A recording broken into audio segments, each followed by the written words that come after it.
Once again एक बार हम फिर आप लोगों का स्वागत करते हैं। चलिए हम लोग डिस्कस करेंगे क्लास 12th के चैप्टर नंबर 8 है, कविता से लिया गया फायर हेमन। इसके VBI ऑब्जेक्टिव जो भी ऑब्जेक्टिव पूछे गए हैं और बीच बीच से क्वेश्चन भी है, ठीक है। जिसके पास जो भी कुछ भी टारगेट ब्रिलियंट या फिर कुछ भी आप खरीदे होंगे गेस्ट पेपर वगैरह उसको निकाल लीजिए, और जो जो इसमें देखेंगे अगर कोई क्वेश्चन अगर गलत हो तो उसको हम सही करने का प्रयास करेंगे, ओके। और ये 2026 के लिए बहुत ही इंपॉर्टेंट सब है, कैसे क्वेश्चन का पैटर्न आता है ये सब भी आपको पता होना चाहिए।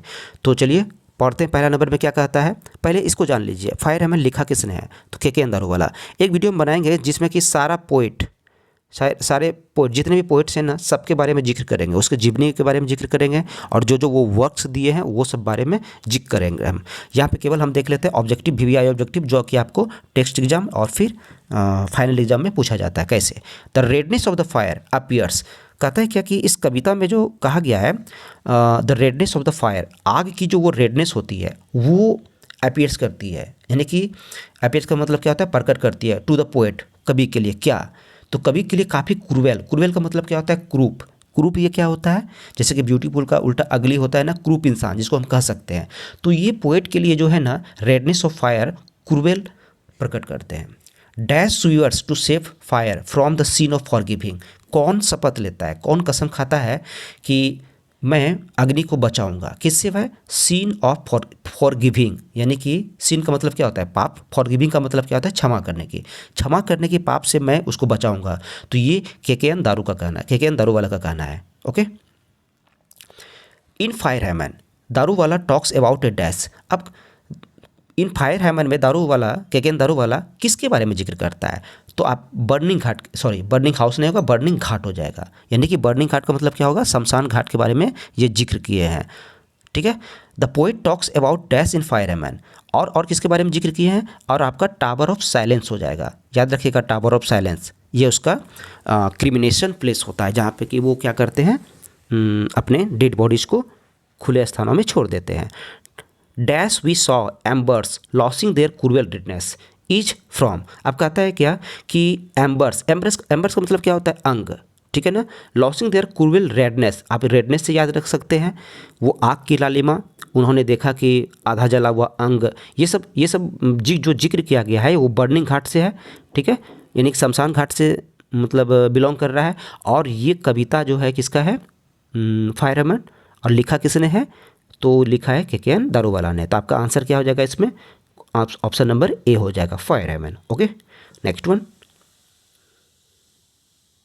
क्वेश्चन देखिए, the redness of the dash appears cruel. देखिए क्वेश्चन पूछने का तरीका देखिए, the redness of the dash, अब यहाँ पे छिपा लिया।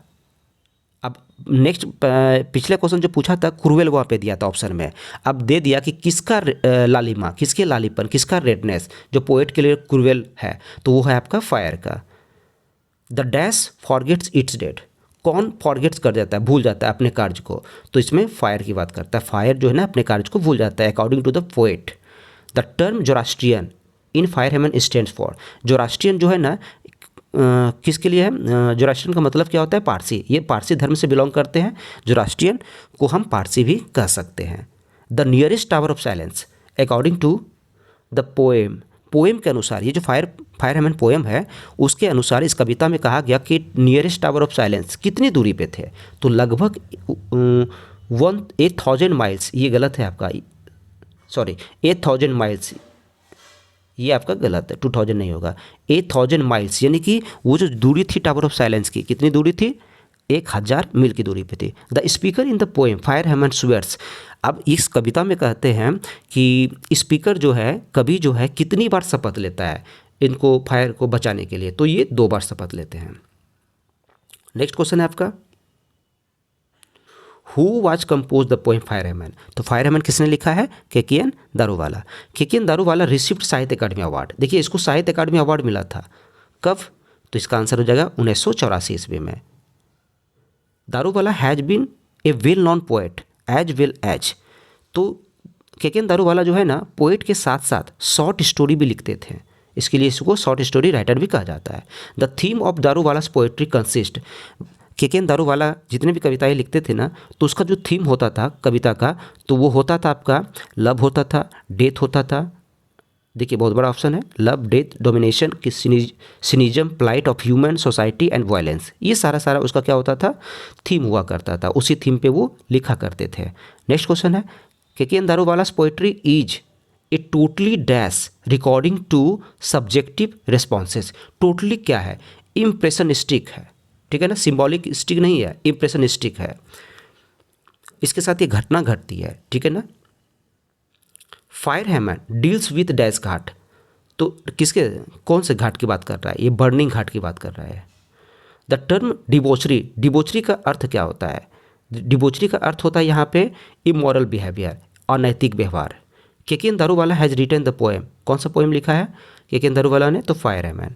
K. N.. Daruwalla is and dash poet. हाँ, अब ये क्वेश्चन पूछा गया के.एन. दारूवाला बिलोंग कहाँ से करता है, कौन सा पोएट है, तो इंडो एंग्लियन पोएट है। K N. Daruwalla was a dash by religion, religion से क्या थे, पारसी, अगर पारसी ना रहे तो Zoroastrian. Who has violated the tradition of religion by cremated, यानी कि कहता है क्या कि इनमें से कौन से धर्मों के द्वारा जो मतलब ट्रेडिशन ऑफ रिलीजन उसके खिलाफ ये वायलेटेड हो गए थे, ठीक है। यानी कि पारसी धर्म का अपने डेड बॉडीज़ को वो क्या करते, खुले स्थानों में छोड़ देते हैं, लेकिन के.एन. दारूवाले को अपना फर्स्ट बॉर्न चाइल्ड को क्या किया था, इन्होंने अग्नि के हवाले कर दिए थे, इसीलिए वो क्या थे, वायलेट भी हो चुके थे, ठीक है। ये क्वेश्चन कब पूछा गया, 2022 में पूछा गया। The dash forgets it dead because sometimes it leaves the dead bodies half burnt. कभी कभी क्या करता है ना, कौन ऐसी चीज़ है जो कि आधा जले हुए अंग को छोड़ देता है, अपना कार्य को भूल देता है, तो भूल जाता है कौन, तो फायर। ये पोएट के अनुसार the cremation of dead bodies in dash are somewhat different. ऐसी कौन से धर्म है जिसमें कि ये जो मुर्दा को, डेड बॉडीज़ को, मृत शरीर को जो दफनाने की क्रिया होती है, उसका दाह संस्कार होता है, वो सबसे अलग होता है, तो वो है आपका पारसी का, सबसे अलग रहता है। हम लोग हिंदू क्या करते हैं, जलाते हैं, मुस्लिम क्या करते हैं, दफनाते हैं, क्रिश्चियन भी दफना देते हैं, और लेकिन पारसी क्या करते हैं, खुले मैदानों में छोड़ते हैं, जिसको हम टावर ऑफ साइलेंस कहते हैं। The speaker in the fire hymn belongs to dash religion, तो ये क्वेश्चन देखिए क्या कहता है, जोरास्ट्रियन रिलीजन से होगा, अगर जोरास्ट्रियन नहीं हुआ तो आपका क्या हो जाएगा, Parsi. Tower of silence is related to dash, अब टावर ऑफ साइलेंस किससे रिलेटेड है, ना तो हिंदू से, ना तो सिख से, ना तो क्रिश्चियन से, यह आंसर क्या हो जाएगा, बी, पारसी से। देखिए क्वेश्चन 2022 में पूछा, फिर 2025 में इसको रिपीट कर दिया। नेक्स्ट क्वेश्चन क्या कहता है आपका, K N. Daruwalla consigned his new born to flame. अब के.एन. दारूवाला ने जो है ना अपने न्यू बॉर्न, अपने पहले संतान को किसके हवाले किया था, तो फ्लेम्स, फ्लेम्स का मतलब क्या होता है, आग, अग्नि के हवाले सुपुर्द किया था। K N. Daruwalla consigned his new born to the flames को ये तो हो चुका है।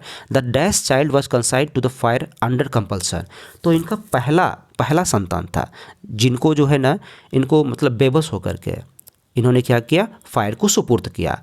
Dash belong to Zoroastrian religion, इनमें से कौन सा ऐसा कवि है जो कि जोरास्ट्रियन रिलीजन से बिलोंग करता है, तो आपका आंसर क्या हो जाएगा, K N. Daruwalla. The poet sees the red hot dash, क्या देखता है, रेड हॉट एम्बर्स, एम्बर्स का मतलब क्या होता है, वो जो अंग होता है, जला हुआ अंग, आधा अधूरा वाला, रेड हॉट वाला, उसको देखते हैं। We saw embers losing their cruel redness, ये फिर बात कर रहा है एम्बर्स लॉसिंग क्रूएल रेडनेस, ये कहाँ से लिया गया है, तो आपका हो जाएगा फायर हैमन से। नेक्स्ट क्वेश्चन देखिए, as I consigned my first born, याद रखिएगा पहला संतान किसके हवाले, फ्लेम्स के हवाले, किसके द्वारा लिखा गया है, के.एन. दारूवाला के द्वारा। Crossing of river is an important volume of verse, यानी कि क्रॉसिंग ऑफ रिवर जो है ना, इसकी एक इम्पॉर्टेंट वॉल्यूम है कविता का, तो ये किसके द्वारा लिखा गया है, के.एन. दारूवाला के द्वारा, ठीक है।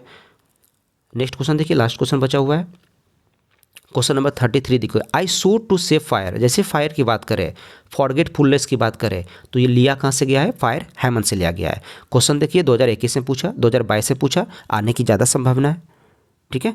आई होप कि आपको ये समझ में अच्छे से आ गया होगा, ठीक। अगर कोई दिक्कत हो तो आप हमको कमेंट सेक्शन में पूछ सकते हैं, ठीक। Thanks for watching this video, thank you so much.